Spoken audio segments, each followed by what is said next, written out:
AIADMK सत्ता में वापस आएगी, लेकिन ऐसा कुछ भी होता हुआ नजर नहीं आ रहा है। और एक फिल्म अभिनेता थलपति विजय की पार्टी सबसे ज्यादा सीटें लेती हुई नजर आ रही है। थलपति विजय ने आखिरकार ये करिश्मा कैसे किया, तमिलनाडु की जनता के मन में कैसे उनकी पार्टी के लिए विश्वास हासिल हुआ, और थलपति विजय आखिरकार कौन है, क्या इनका तमिलनाडु की जनता में आखिरकार कैसे उनकी पार्टी ने विश्वास पैदा किया है, सारे सवाल यहां पर उठ रहे हैं। तमिलनाडु की राजनीति अभिनेता और फिल्म इंडस्ट्री को पूछने वाली राजनीति रही है। चाहे करुणानिधि हो, वो स्क्रिप्ट राइटर थे, उसके बाद MGR हो, एक बहुत बड़े फिल्म अभिनेता थे, उसके बाद J. जयललिता, वो भी बहुत बड़ी फिल्म अभिनेत्री थी।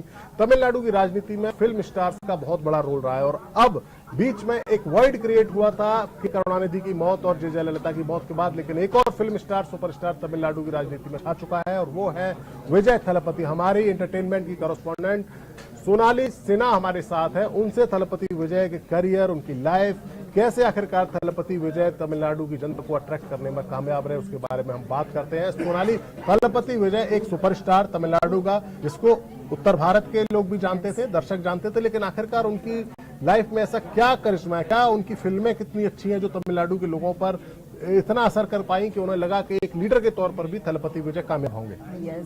सवाल बहुत अच्छा है सर आपका, उसके लिए शुक्रिया। लेकिन मैं आपको करेक्ट करना चाहूंगी, वो बस एक सुपरस्टार नहीं है या वो अभिनेता नहीं है, वो साउथ इंडिया में उनको भगवान की तरह पूजा जाता है। साउथ इंडिया में तो हर स्टार को भगवान की तरह पूजा जाता है। कुछ जैसे रजनीकांत को पूजा जाता है, मुझे लगता है रजनीकांत को रिप्लेस करने के बाद अब विजय थलपति ही है, जिनकी मूवीज के मुझे करोड़ों फैंस है अक्रॉस दी वर्ल्ड। उनकी फिल्में आती है, ऐसा लगता है सेलिब्रेशन हो रहा है।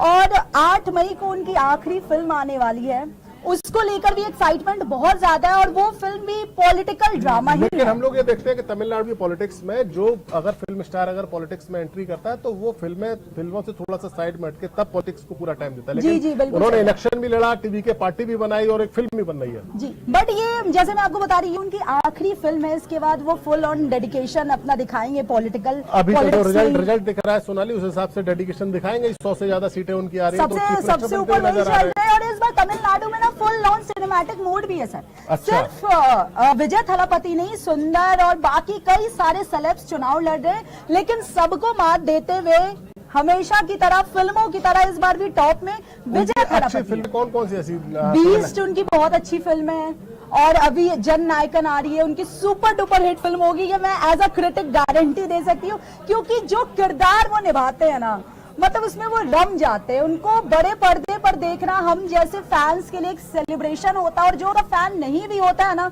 वो भी एक बार को उनकी एक्टिंग का दीवाना हो ही जाता है। देखो, बहुत ऑनेस्टी दिखती है। जो तमिलनाडु के लोग हैं उनको तो आइडिया है थलपति विजय की जीवन का फिल्मों का क्या है, लेकिन जो नॉर्थ इंडिया के जो व्यूअर्स हैं, हमारे न्यूज नेशन के जो नॉर्थ इंडिया के व्यूअर्स हैं, उनको थोड़ा आइडिया दीजिए कि क्या उनकी पर्सनल लाइफ रही है, कैसे फिल्मों में उनका उतार चढ़ाव रहा है, करियर उनका आगे पीछे कैसे रहा है।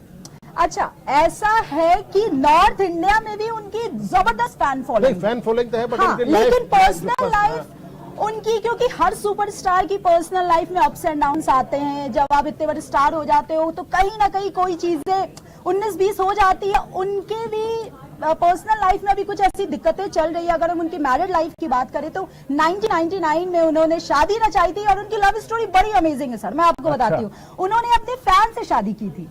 अच्छा। उनकी लंदन में एक फैन थी, वो आई थी उनसे मिलने। मैं उनकी वाइफ का नाम भूल रही हूँ, माफ कीजिएगा, मैं अभी देख के बताती हूँ।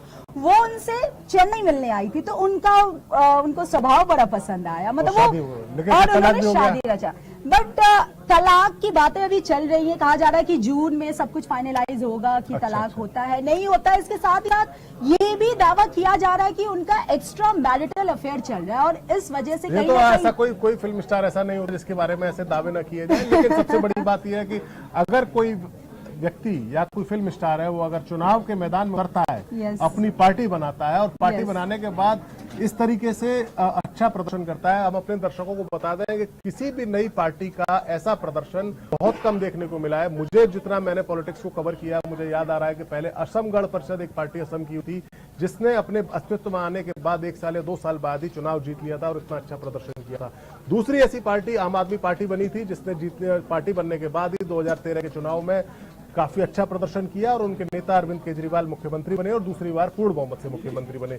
तीसरी ऐसी पार्टी जो मुझे याद आ रही है, हो सकता है कोई और पार्टी भी ऐसी हो, लेकिन जो मुझे याद आ रही है वो पार्टी ये टीवीके है, विजय की पार्टी, जिसने तमिलनाडु में सबसे बड़ी पार्टी बनती हुई जो हमको रुझानों के मुताबिक अभी तक नजर आ रही है। मुझे लगता है 2024 या 25 अभी 1-2 साल पहले ही पार्टी उन्होंने 2024 फरवरी में उन्होंने अनाउंस किया था उनकी पार्टी, लेकिन उन्होंने ये भी मेंशन किया था कि मैं किसी के साथ अलायंस नहीं करूंगा। कोशिश हुई थी सोनाली अलायंस करने की, कांग्रेस के साथ बातचीत हुई थी, लेकिन कांग्रेस का अलायंस पूरी तरीके से इंटैक्ट रहा था डीएमके के साथ, इसलिए अलायंस नहीं हो पाया। लेकिन अब हम अपने दर्शकों को बता दें, तमिलनाडु की ये टैली है, इस टैली में आप देखिए जो बीजेपी प्लस नजर आ रहा है ये एआईएडीएमके है और डीएमके 50 सीट जो कि सत्ताधारी पार्टी थी, डीएमके का अलायंस कांग्रेस के साथ था और टीवीके 101 सीटें यहां पर जीतती हुई नजर आ रही है जो विजय की पार्टी है। अब यहां पर जो मैजिक जो नंबर है वो 118 इसमें यहां पर मैजिक नंबर है, 118 सीट चाहिए। इसका मतलब टीवीके को सरकार बनाने के लिए एक समर्थन की आवश्यकता होगी। अब यहां पर ये देखना होगा कि जो डीएमके का अलायंस है या जो बीजेपी का एनडीए का अलायंस है, इसमें डीएमके और एआईएडीएमके इनके अलावा बाकी छोटी पार्टियां जो हैं प्लस कांग्रेस, इनके पास कितने एमएलए जीत कर आते हैं और क्या वो इतनी बड़ी संख्या होती है जो विजय थलपति के साथ मिलकर सरकार बना सके। दर्शकों को बता दें कि ये जो नजर आ रहा है ये अभी रुझान है, नतीजे नहीं है, ये रुझान ही है। ये नतीजे रुझान सीटों में कितने तब्दील होंगे ये देखना पड़ेगा, लेकिन अभी तक का हमारा अनुभव ऐसा रहा है कि जैसे जो रुझान होते हैं 10-11 बजे के आसपास जिस तरीके के रुझान होते हैं वही रुझान आमतौर पर नतीजों में तब्दील होते हैं। थोड़ा बहुत 2-4 सीट का अंतर पड़ता है। अगर नेक टू नेक फाइट होती है तो इंटरेस्टिंग गेम बन जाता है, जैसा हमने मध्य प्रदेश के चुनाव में देखा था 2018 के में। लेकिन अगर नेक टू नेक फाइट नहीं होती है तो फिर यहाँ पर नेक टू नेक तो है ही नहीं सर। जो फिर यहाँ पर जो रुझान होते हैं वैसे ही नतीजे अगर आते हैं तो फिर सत्ता के समीकरण सामने आ जाते हैं। तो विजय थलपति की पार्टी ने तमिलनाडु में बहुत शानदार प्रदर्शन किया है। एक तरह से जो वॉइड था जयललिता की मौत के बाद उसको भरा है, क्योंकि तमिलनाडु की पॉलिटिक्स में डीएमके और एआईएडीएमके इस तरीके का चलन था, लेकिन एआईएडीएमके ने पिछली बार में लगातार दूसरी बार सत्ता हासिल की थी।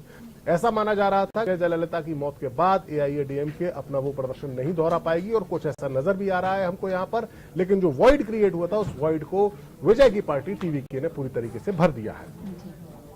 अच्छा सर, ये भी कह सकते हैं कि जो चीज जो अभी आप कुछ देर पहले ही बोल रहे थे, जो रजनीकांत ने नहीं किया वो विजय थलापति कर देगा। हाँ, रजनीकांत से उम्मीद की जा रही थी ना सोनाली की रजनीकांत पार्टी बनाएंगे और रजनीकांत बहुत बड़े पॉपुलर थे। देखिए रजनीकांत की उम्मीद थी पार्टी बनाएंगे, ये भी माना जा रहा था कि वो बीजेपी के क्लोज है, पीएम नरेंद्र मोदी से उनकी मुलाकात भी होती रही है। लेकिन रजनीकांत ने एक बार अनाउंस किया था, उनका फैन क्लब एक तरीके से पार्टी ही था रजनीकांत फैन क्लब, लेकिन बाद में शायद स्वास्थ्य के कारण ऐसे रहे थे कि वो पार्टी बनाने के अपने फैसले से पीछे हटे थे। तो साउथ की राजनीति में सोनाली फिल्म स्टार्स का बहुत बड़ा रोल है और उन्हें देवता की तरह पूजा जाता है। और न सिर्फ तमिलनाडु बल्कि हमने देखा कि आंध्र प्रदेश की पॉलिटिक्स अगर देखें तो वहां भी फिल्म स्टार काफी आगे रहे हैं। एनटी रामाराव एक फिल्म स्टार थे, इसके अलावा चिरंजीव ने भी अपनी पार्टी बनाई। तो कर्नाटक में भी इस